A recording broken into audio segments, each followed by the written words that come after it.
O episódio 1132 é confuso, mas não de um jeito ruim. A vida do Kuma é confusa. Por mais que ele seja uma constante, sempre altruísta, sempre amoroso, sempre se arriscando pelos outros, todos os fatores ao seu redor, as coisas que ele verdadeiramente não controla, parecem que conspiram para tornar sua vida um verdadeiro inferno. Mas nos piores momentos, ele consegue enxergar o paraíso no sorriso de uma menininha. Ginny partiu, Bonnie chegou. Choramos com a morte do seu grande amor, mas as lágrimas que ficaram também eram de felicidade. E como não rir de uma linda bebezinha de cabelo rosa, gulosa e sorridente como a mãe? Mas dentro dessa confusão, uma questão que deixa os fãs de One Piece confusos desde sempre. A censura faz sentido? Dessa vez, o dedo do meio da Bonnie criancinha virou uma banana, que por si só é super compreensível.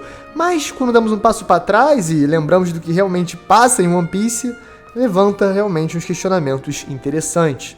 Bom, entre o amor e a dor, a gente continua a jornada com Kuma, acompanhando o episódio que fez questão de dar foco em suas emoções, reações e também colocou o Dragon de figuração de jeitos bem curiosos. Então, bora pro vídeo e vê se não chora! Fala galera, espera aqui, eu sou o Derek, episódio 1132 de One Piece, deixa o like, se inscreve, episódio emocionante, que a gente vai debater um pouco sobre censura e outras polêmicas, mas se não tá nem aí pra nada disso, só isso, deixa o like, se inscreve, vídeo todo dia, sabe como é que é o esquema aqui no canal, checa o link na descrição, avisamos já na última live, mas deixando aqui também mais um recadinho, estaremos no Anime Friends, eu e Lipe, numa apresentação super especial, dia 4 de julho, sexta-feira.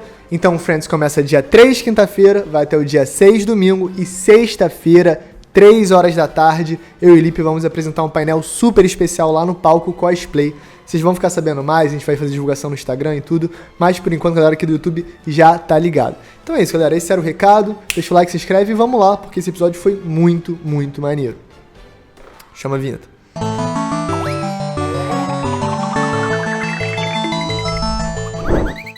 Caos no navio do Dragon, o Wind Grama. O corre-corre no navio do Dragon indica a tensão que um exército que nunca para de lutar vive.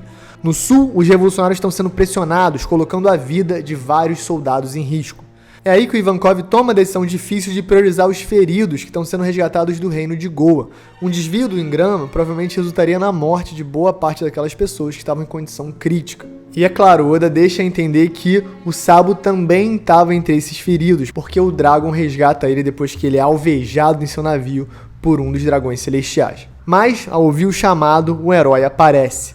Kuma comunica Ivankov que vai, e mesmo com os protestos da rainha de Kamabaka, ele usa a fruta da patinha e desaparece. A cena é bem interessante porque tem uma nuance. O Ivankov comenta como desde que aquilo aconteceu, o Kuma está se arriscando cada vez mais. A gente sabe que aquilo é o desaparecimento da Ginny. Então tem essa nuance, já gera essa tensão de que o Kuma não está psicologicamente normal. O Ivankov sabe que o Kuma está se arriscando mais desde o desaparecimento da Ginny, como se a sua própria vida tivesse deixado de importar tanto, como se o seu propósito maior nos revolucionários só se justificasse se ele constantemente estivesse se colocando em risco. Mas por trás disso eu vejo algo a mais, um ódio, um ressentimento. Kuma luta como se aqueles que ele fere tivessem pessoalmente tirado dele a pessoa que mais amava. É como se tivessem tirado a Ginny dele. É como se todos seus inimigos tivessem que pagar pelo desaparecimento da Ginny. Chegando em Túmulo no South Blue, a gente tem uma cena bem maneira, a animação é boa do Kuma chegando, dá aquele impacto, dá aquela velocidade, porque a fruta da patinha é um dos poderes mais fortes de todo o mangá. E outro momento que eu achei que o storyboard brilhou foi na decisão de mostrar o Kuma tomando uns golpes antes de derrotar os soldados inimigos.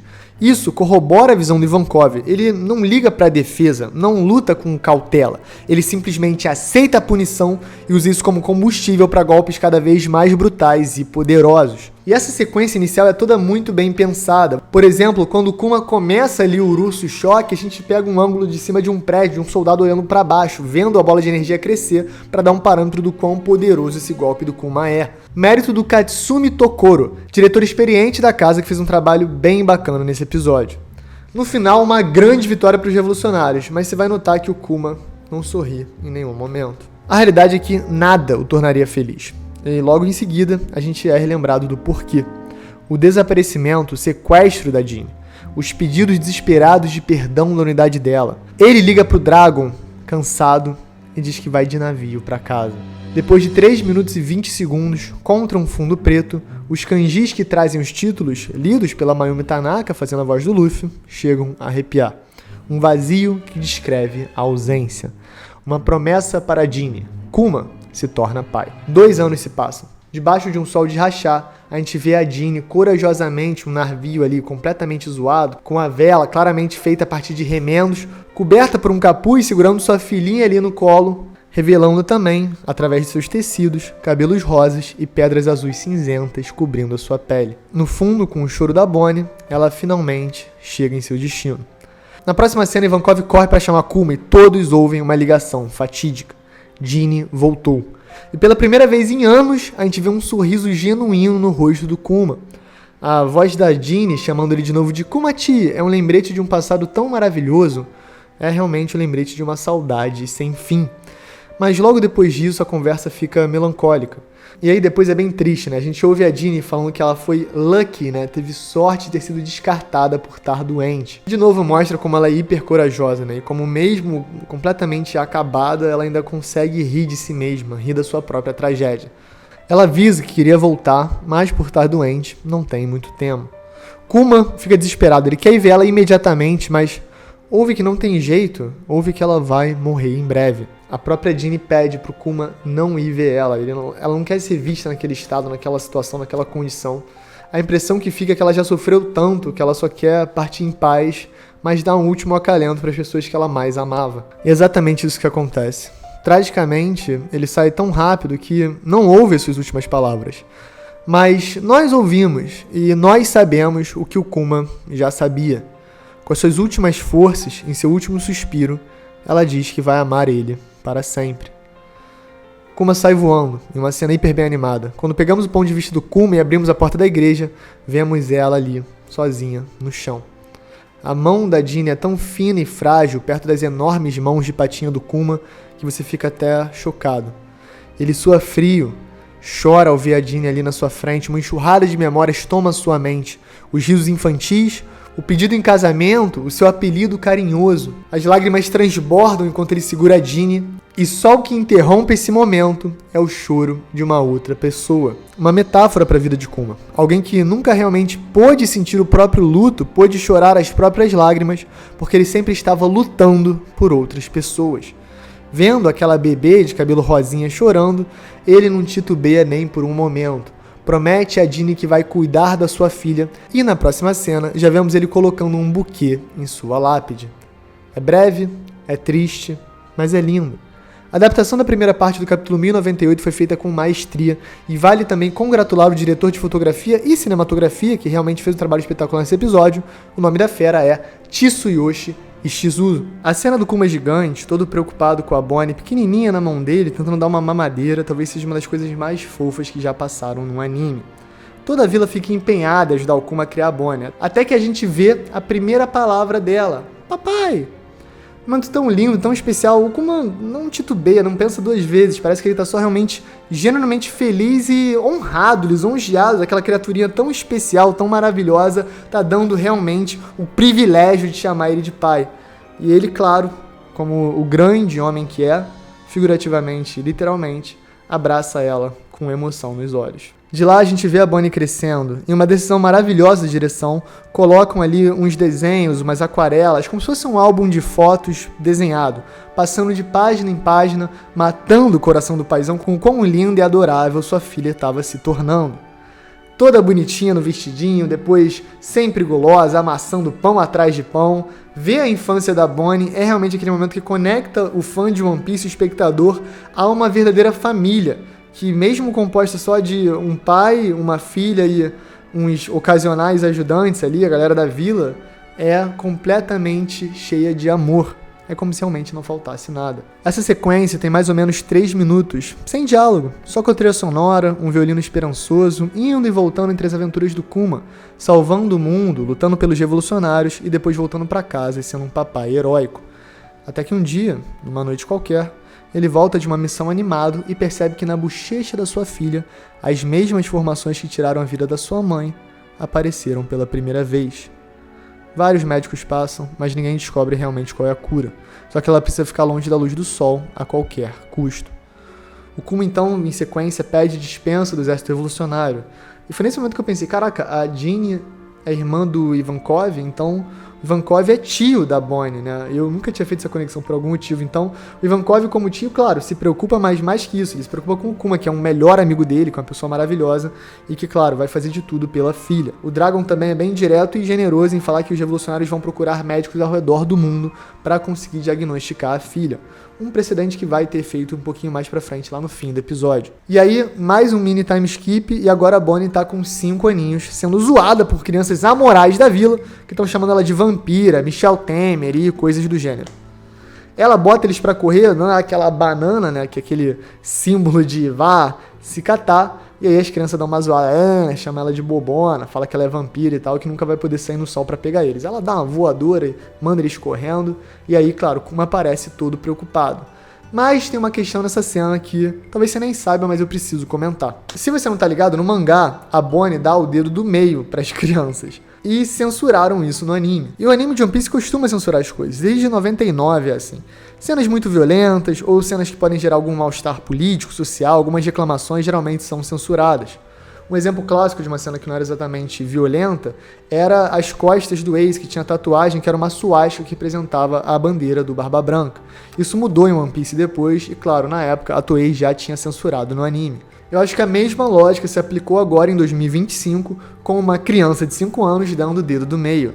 E eu tenho que dizer, pra mim essa censura meio que faz sentido. Por mais que eu, pessoalmente, Derek, preferisse que mantesse igualzinho o mangá, com o dedo no meio, eu entendo como uma corporação gigante japonesa, tendo que seguir várias leis, regras de responsabilidade de mídia, organização, fazendo um produto que é pro público infantil e infanto-juvenil, obviamente eles iam censurar um dedo no meio na mão de uma criança. E a gente também tem que pensar por esse lado. O Oda tem muito mais poder em relação ao mangá de One Piece na hora que ele está desenhando do que, de certa maneira, a Toei tem na hora de adaptar. Mas aí tem uma coisa que realmente é muito passível de crítica. E eu acho que, de certa maneira, é maior até que a Toei. Qualquer cena sexy que tenha no mangá, seja uma cena de banho, seja algum flerte, a Nami brincando, a Toei vai e extrapola a enésima potência. Às vezes cria fillers inteiros só pra sexualizar mais de alguma maneira. Eu já critiquei isso algumas outras vezes, mas eu acabei parando porque reclamavam muito quando eu fazia isso, e eu comecei a seguir essa lógica também pra outras coisas do anime. Mas, como também comentaram com a parada do Sanji, eu vou tentar dar só esse breve comentário aqui porque eu acho isso importante. No momento que algumas cenas, tipo o Peros com a Carrot, usando os poderes dele de maneira super suspeita, ficam, e algumas outras como a da Bonnie são censuradas, e algumas outras paradas questionáveis, você reflete sobre uma coisa. A culpa é especificamente da Toei, ou será que o Japão, no geral, tem uma visão diferente sobre o que é aceitável ou não em certos contextos? Porque quem acompanha anime sabe que é muito normal isso em vários animes, e passa batido. Eu acho que, de certa maneira, é bem pior socialmente do que uma criança dando um dedo do meio. Mas algumas coisas são censuradas e outras não. Então, comentar o anime de One Piece é também pensar nesses diferentes parâmetros culturais e como a gente tem que lidar ou se acostumar com eles em determinados contextos. Mas é isso, o episódio foi maravilhoso. Quando o episódio é muito bom, geralmente eu tento relevar e tento focar nas partes boas. E agora, dessa vez, eu quero comentar que muita gente nem percebeu essa parada da censura, mas virou um bom exemplo pra gente voltar a essa pauta aqui. Mas é isso, espero que vocês entendam, porque eu não sempre paro pra comentar todas as questões que a galera levanta sobre os episódios do anime, as adaptações e as censuras, porque pode ficar cansativo e às vezes são problemas maiores até do que a gente pode imaginar. Mas é isso, galera. Tá comentado. Comenta aí o que você achou também sobre essa censura, se você já sabia, se te incomodou, se não te incomodou. E também sobre as outras coisas que muitas vezes não são censuradas e passam batido. Então é isso. Galera, de volta pro episódio, o Kuma mostra toda a preocupação dele com a filhinha, não querendo nem que ela brinque de sair na luz do dia. Aí ela vai ficando meio emburrada, né? Perguntando se as pedras na cara dela são realmente tão feias assim, porque ela não tem culpa, que ela nasceu assim. E aí ele vem todo animadão chamar as pedras de joias preciosas. Esse momento é muito especial porque o nome dela é Juri Bonnie. E Juri, em japonês, significa joalheria, né? Aquela que carrega as pedras preciosas. Então, por mais que seja a doença da escama da safira, uma coisa terrível, o Kuma também deve lembrar sempre do esforço monumental heróico que a Jeanne fez para dar vida para aquela criança, para tornar aquela infância tão linda e maravilhosa possível, real. Cada segundo de alegria, todos eles devem a Jeanne também. e de certa maneira essa marca é uma memória dolorosa, mas verdadeira do sacrifício da sua mãe. E, gente, falando da vida pirata dela, né, logo em sequência, quando Kuma pergunta pra Bonnie pra onde ela quer viajar quando estiver curada, uma pergunta que, se você lembra, ele fez várias vezes para diferentes pessoas durante o arco de Thriller Bark e também Sabaody, a Bonnie responde na lata, Ilha do Céu. Ou seja, ela sempre foi uma criança com coração hiper aventureiro. Depois ela fala que quando ela chegar a 19, ela quer a Ilha dos Tritões, depois 20, não sei o que lá, ela quer viver, ela quer ver o mundo, porque a vida inteira ela ficou presa dentro de uma igreja. E por mais feliz que ela seja, e por mais que ela receba muito amor do Kuma, toda criança quer explorar o mundo quando tiver idade. E aí, falando do céu, eles falam do sol e falam de Nika. O Kuma faz a dança super divertida, que se eu tivesse uma filha, filho, cachorro ou ameba, eu ia estar fazendo todo santo dia. E aí essa dança do Nika, tum, tum, tum, tum, tum, tum, tum, tum, tum, nos leva para o final dramático do episódio. Kuma conversa com um médico que confirma o diagnóstico das escamas da pedra safira. Um diagnóstico que aparentemente não tem cura conhecida e que, segundo a expertise do médico, que deve ter sido contratado pelo exército revolucionário, ele revela que só vai dar mais 5 anos de vida para ela, morrendo aos 10. Isso é desesperador e aí o Kuma acaba falando alto e acordando a filha, que, logo depois de o Kuma terminar a conversa com o médico, vai receber ele toda essa peca falando que já sabe o que ele falou. Ele fica em choque, ele não sabe como responder, e ela fala, o que vai acontecer com 10 anos? É uma festa, uma viagem? E ele fala, pô, então, na verdade, você vai estar curada com 10 anos, por isso que eu tô triste, por isso que eu tô chorando, porque, pô, vai demorar tanto tempo, é tão injusto. Mas a Bonnie não chora, né? Essa mentira do Kuma, essa vontade dele de proteger a infância da Bonnie, até porque seria muito cruel agora falar a verdade pra ela, torna ela a garota mais feliz do mundo. Ela pensa, com 10 anos eu vou poder viajar com o papai, que alegria e tal. Ela é realmente uma garotinha muito especial, com um temperamento muito legal. E aí o Kuma fica meio que emocionado, meio difícil, né? O que ele vai fazer agora? Ele vai ter que dar a vida pra salvar ela de alguma maneira. E ele não tem cura, uma doença sem cura, mas não tem nem tempo para processar todas as emoções difíceis, porque o rei Bekori tá atacando o Zaralho de novo. O sul tá sofrendo, o norte ali na boa, repressão, ódio, violência, morte. Os velhinhos ali estão pedindo ajuda, cheio de sangue na cara, fogo, e o Kuma vai ter que entrar em ação de novo.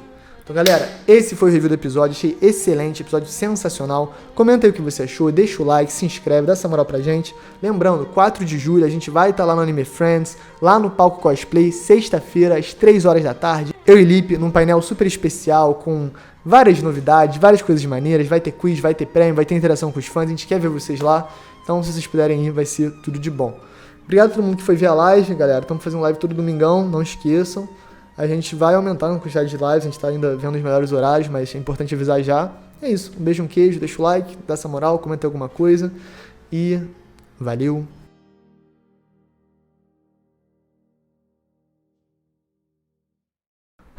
Pode palha secreto, meu último pode palha secreto foi de base, porque meu microfone bugou. Eu tô regravando, eu tô puto, mas só pra avisar pra vocês, eu experimentei a bike do Itaú pela primeira vez na minha vida hoje. E foi meio trágico, mas foi meio maneiro também, porque por um lado foi difícil, na hora de botar a bike de volta no lugar, ela não reconhecia, aí eu fiquei bravo, empurrei a bike com maior força, e aí entrou, e fez green, eu falei, opa, que beleza. E aí é isso, né, na vida, na dúvida, dá uma porrada que resolve, né, você é desses que dá porrada no console, não faz isso não, cara, nada vai melhorar se tu bater. Nada que tiver solto vai ficar mais preso se tu bater. Já pra pensar isso? Tinha uma coisa solta dentro do teu console, você vai garantir que essa porra vai cair? Eu sei que dar porrada às vezes ajuda, mas acho que é mais... Ligar e desligar talvez fizesse a mesma coisa. É isso, galera. Pode parecer secreto, um beijo, valeu.